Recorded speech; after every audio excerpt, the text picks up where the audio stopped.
And I'm informed the next speaker is Honorable Abena Osei Asare. And you also have, is it 15 minutes? That's what is on the paper here. 15 minutes, 15 minutes. Thank you very much, Mr. Speaker, and I'm really delighted to see you in the chair. You see how my brother was struggling to debate on their own budget. Clearly, you now understand that there is a big problem. Mr. Speaker, just last week, my own friend and brother, Honorable Forson, came to the House to paint a very gloomy picture of the economy, forgetting that we all live in a global village. And so whatever happens globally also affects Ghana. Mr. Speaker, in the year 2021, the world's economic growth rate declined from 6.3% to 3.2% in 2024. Advanced economies also saw their economies declining from 5.5% in 2021 to 1.7% in 2024. And here comes Ghana, who is also part of the global economy. We saw our economy coming down from the 5.5% in 2021 to 5.7% in 2024. Instead of acknowledging this, you come and then you paint a gloomy picture, Mr. Speaker.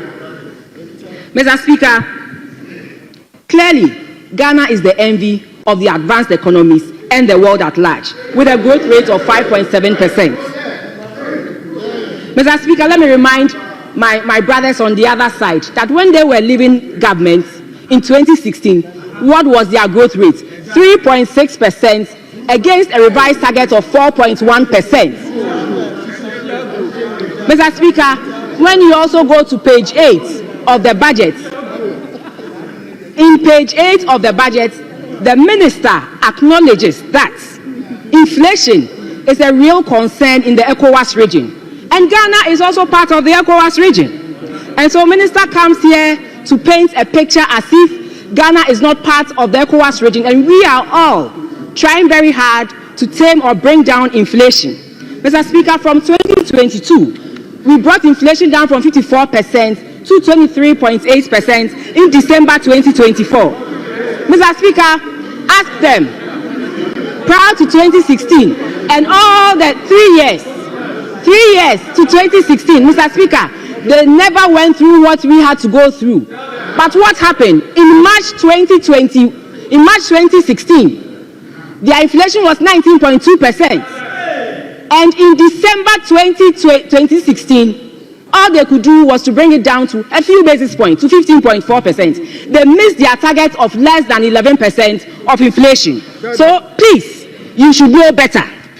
Mr. Speaker, again, my brother on the other side, Honorable Adongo, mentioned the fact that we are not going to borrow, but yet in your budget, you have 700 million coming from IMF and 600 million coming from the World Bank. What is that? Is that free money or is that your own money in US dollars? I always tell people that the devil is in the detail.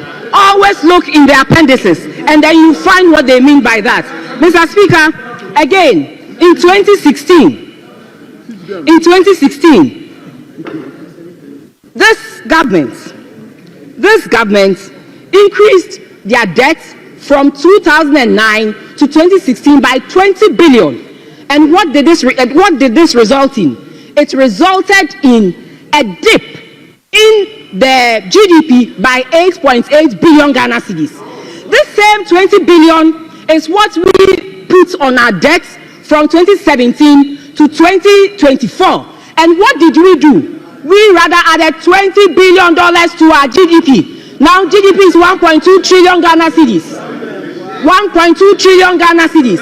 I know they always come up with one thing or the other, but facts are sacred, Mr. Speaker, and it has found its way in their budget. Mr. Speaker, let me come to one thing that is really of a bother to me. I heard my former minister talk about it, and I also want to talk about it. That is the issue of expenditure. Mr. Speaker, they presented to us, to the people of Ghana, that this government is a government that is going to rationalize expenditure and cut waste. But Mr. Speaker, they should tell us where in this budget have they rationalized expenditure? Where in this budget have they cut waste? Rather, they have sought to add 43.5 billion Ghana cedis to the expenditure budget. This is not Abena saying it. This is your budget speaking to that. Mr. Speaker, they are hoping that at the end of appropriation, we will give them the permission to spend 290 billion Ghana cedis. When, Mr. Speaker, this year is not an election year, so there are certain expenditures that they are not going to incur. We, in an election year, did an appropriation of 250 billion. So when you come and you tell Ghanaians that you are rationalizing expenditure and you are cutting waste, what are you doing? Nothing. Mr. Speaker, again, to be honest with you, I was hoping that the NDC would take advantage of the goodwill that the Ghanaians gave to them and voted massively for them to really show us some real cuts that will promote fiscal discipline and endure economic growth. But what have we seen? Spending spree, Mr. Speaker, spending spree. Most of it is being seen in fattening salaries at the office of the president, Mr. Speaker. Mr. Speaker, I was hoping that they will come and then claim the waste in the system. They claim there was waste in the system in 2024. So I was hoping that they will come and cut things and make sure that the people of Ghana, get what is due them. But Mr. Speaker, what do we see? We see 2.7 billion increase in the office of the president's salaries alone. And then they want to explain it away with the fact that it is Ministry of Information that they added. There are 76 directors and staff that they added from the Ministry of Information that has resulted in that huge 2.7 billion allocation to them. But Mr. Speaker, facts are sacred. When you look at the budget for OGM in 2024, SIGA was part of OGM. The Internal Audit Agency was part of OGM. Mr. Speaker, Scholarship Secretariat was part of OGM. There were quite a number of ministries as well as the development authorities. They were all part of OGM. But today, they are no more under OGM. So you ask yourself, all these ministries have been scrapped or agencies have been taken. How come you still have 2.7 billion under Office of Government Machinery? Mr. Speaker, they also explained that they added Ministry of the National Security Ministry. But Mr. Speaker, in 2024, the compensation for national security was 1.28 billion Ghana cedis. So assuming that you add your 10% to it, give or take, let's say it comes to 1.45 billion, and you add the existing 326 million to it, you still have $1 billion to explain to Ghanaians. Mr. Speaker, is this the lean government the president talked about? That's fine, okay. To the optics, I will reduce the number of ministers I nominate to the optics. But in the real deal, I will fatten the salaries of my officials and make sure they live well at the expense of other Ghanaians.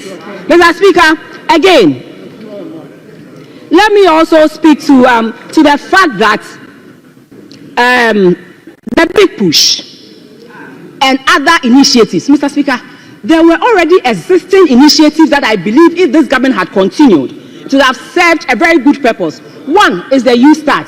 The Youth Start was an initiative that was addressing problems of the youth and the SMEs. And they were adding on to growth because they found themselves in the productive sector of the economy. But Mr. Speaker, funds have been taken from Youth Start and they have been given to the National Apprenticeship. Funds have been taken from 1D1F, which was allocated just 120 million in 2024 to help boost the economy.